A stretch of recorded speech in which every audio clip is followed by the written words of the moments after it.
The morning of the hearing's follow-up, I decided to stop chasing smoke and go find the fire.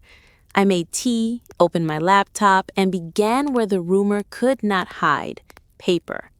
Not press, not DMs, not Slack. Paper that lives in systems and government portals, inversion histories and audit trails that don't care who is prettier in photographs. First, the vendor that kept appearing like a watermark behind every problem: Northline Media. Our invoicing tool showed their first bill 3 weeks before the board streamlining. The retainer amount was round, confident, and designed to look boring.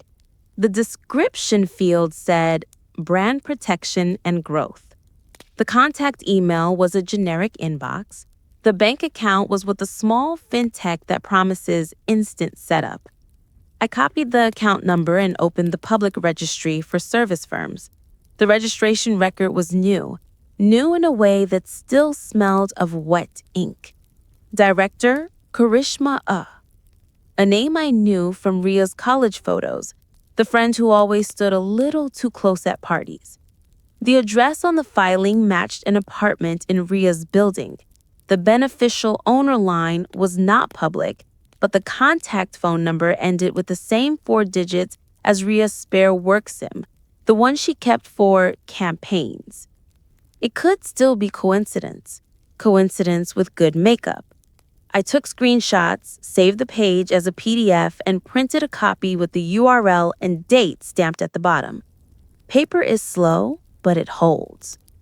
Next, I opened the company admin console I had built, my old cathedral. Even in exile, I still knew its doors.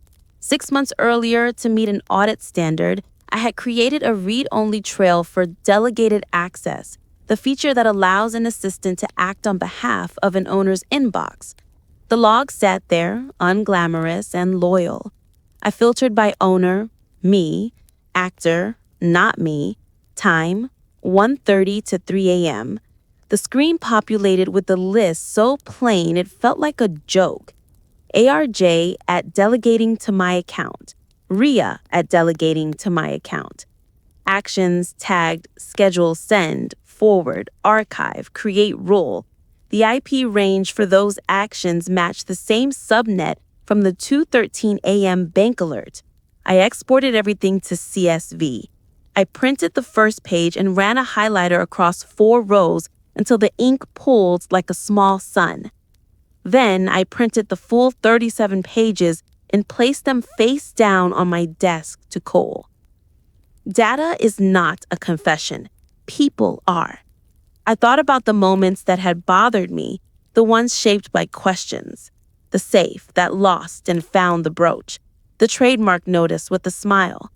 The gossip account that posted exactly the night before the compliance letter.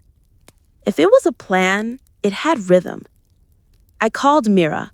Her voice came through like fabric ironed flat. Find one thing that cannot be explained away. Something she cannot talk prettier than. I said, like what? She said, ownership. Money leaves fingerprints even when hands wear gloves. So I went looking for fingerprints. The fintech account Northline used provided public test documentation, including sample payment descriptors. Our retainer payments carried a unique code, NLM-brand-RET, that appears by policy on the receiving end too. If I could get a confirmation of receipt from the other bank, even just a redacted letter, I could tie the thread. Not easy, not impossible. I didn't go to a bank. I went to Karishma.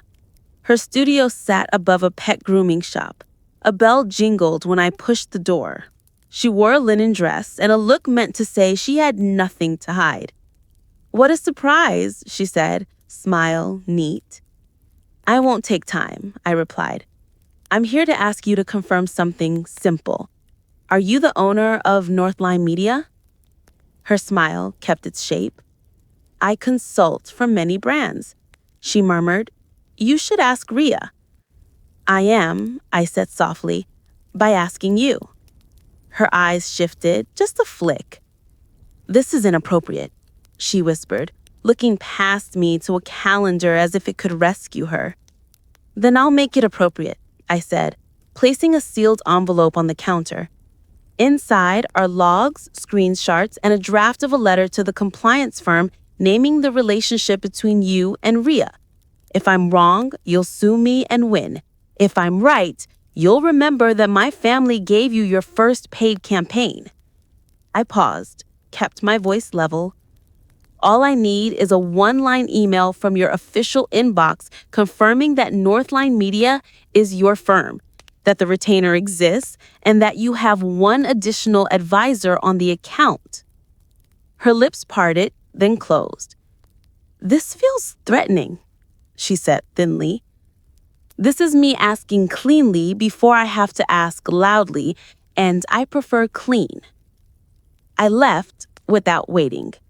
I didn't know if she would write. I only knew her silence would also be a kind of signature.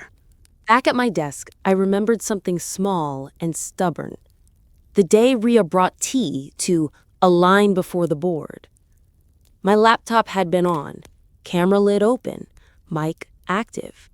I use an auto backup app that, once a week, snaps a low-res background recording called mictest.move, a boring file that has saved me from more than one lost idea. I searched the backup vault. There it was, dated the same evening. I pressed play. The room appeared in a gentle haze.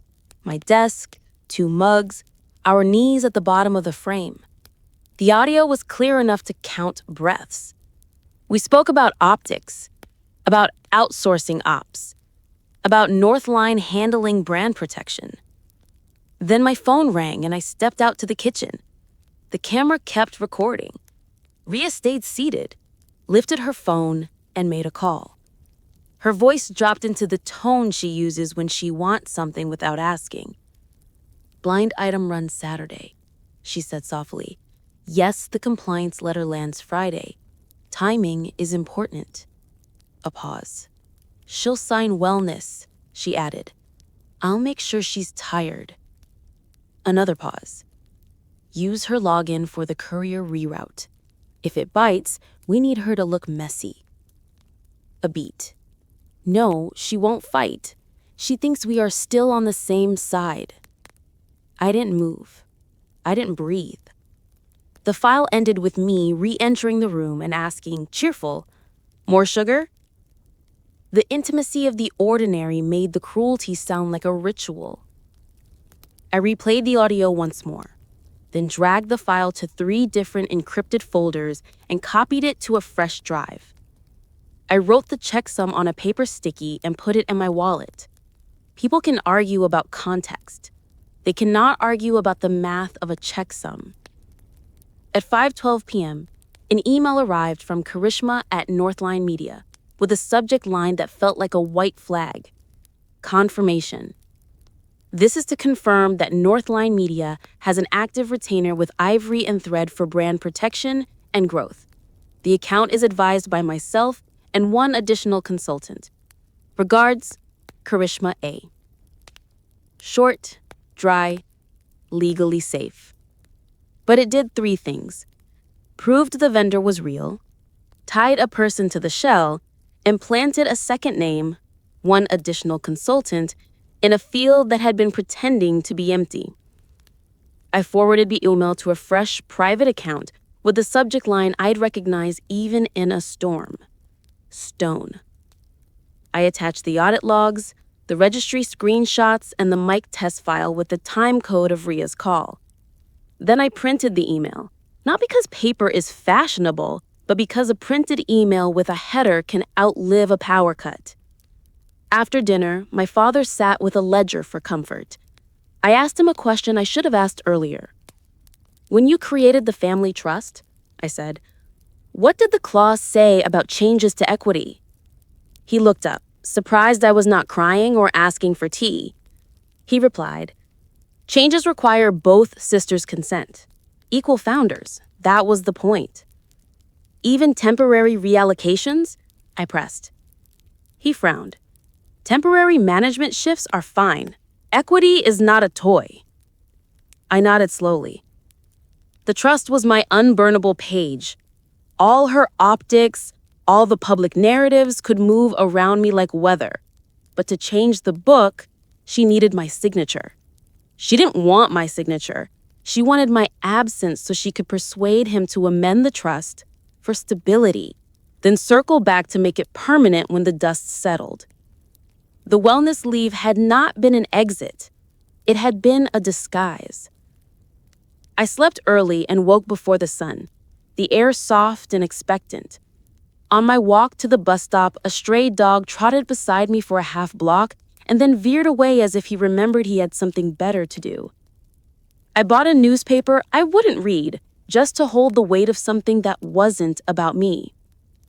At the office, I greeted the cleaner by name and thanked her for the lemon smell that pretends rooms tell the truth. Then I went to war quietly. I wrote to the compliance firm through their secure portal, submitting a packet labeled Supplementary Evidence Privileged. Inside, I placed 1. The delegated access logs with IP matches. 2. The registry screenshots for Northline with dates. 3. The bank retainer trail with unique descriptor codes. 4. Karishma's confirmation email, printed and digital. 5. The mictest.move transcript with timestamps. 6. A notarized affidavit stating I had not authorized any third party to act from my account after passwords were changed. I ended with one sentence stripped of emotion. The pattern suggests deliberate impersonation to create the appearance of a breach attributed to me. I did not send it to Ria. I let it go to a room she could not control.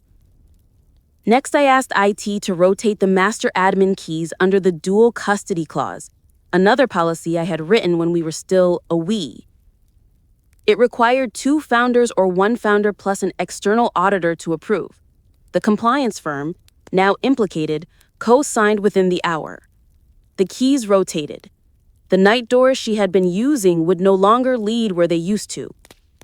I watched the access logs update in real time. The graph flattened. The room finally breathed. At noon, I messaged Mira. Stone gathered. She wrote back, then place it where it will be seen. Where? I asked. Where she cannot edit the caption. I looked at the calendar. In 3 days, we had our biggest launch of the year, a live event with press, investors, and 100 phones. Ria had planned to stand alone on that stage and thank the universe for giving her the strength to save the brand. I could see the press line in my head, the reel she'd post, the kindness the world would return to her like a favor owed.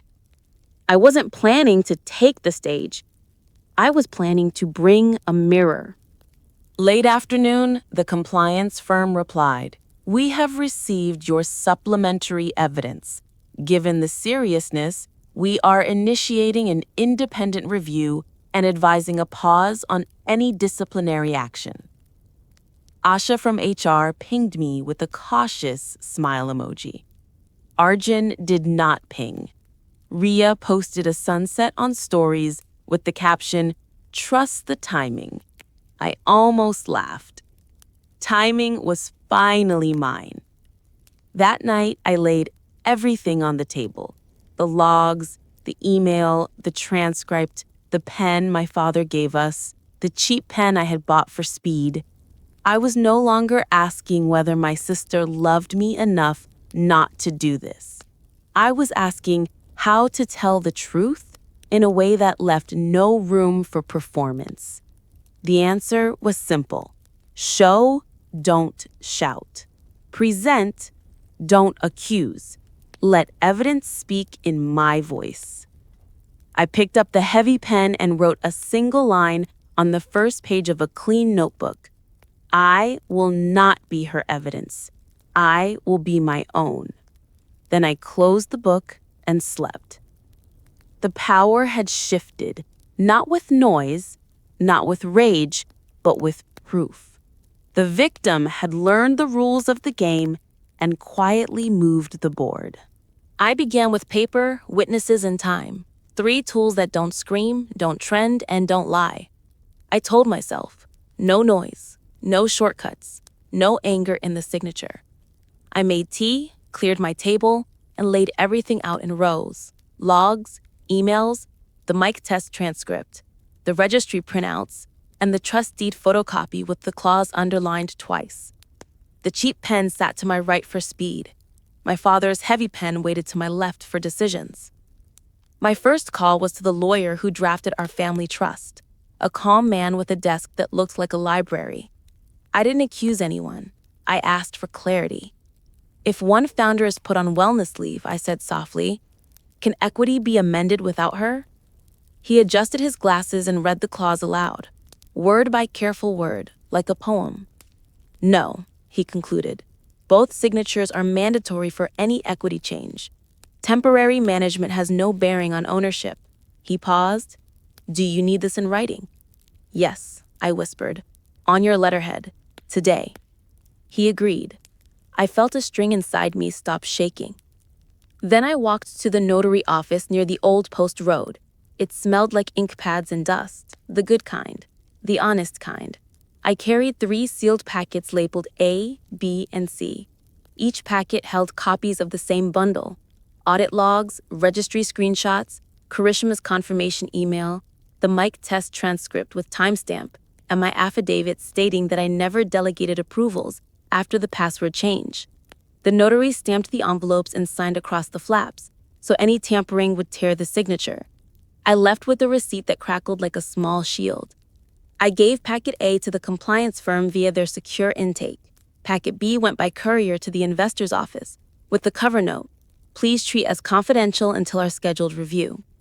Packet C I kept at Mira's apartment, in a tin box under her sink behind the cleaning supplies. If I text you the word river, I told her, you deliver this to my parents in person. She nodded without questions, the way real friends bless a plan.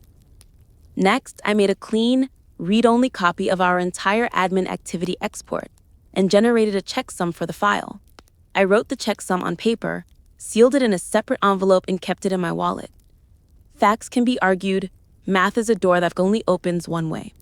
I also needed one quiet layer of protection around my parents, so I drafted a letter to them. No drama, no blame, just dates and footprints. I wrote, if you ever face pressure to change the trust while I'm on leave, please show this to the lawyer and ask him to read Clause 7 aloud. I ended with one sentence meant to hold them steady. If a story asks you to choose between daughters, it is the wrong story. I sealed that letter and placed it in my mother's prayer room between 2 books she touches every morning. For the company side, I requested, under the same policy I once wrote, 3 certifications: a device activity confirmation from IT, a courier authorization letter from our logistics partner showing the reroute instruction code, and a tamper-proof export from our invoicing tool listing every payment to Northline Media with the unique descriptor code. Each request was framed as a normal audit step, no emotion, no spikes, because bureaucracy trusts routine more than it trusts panic.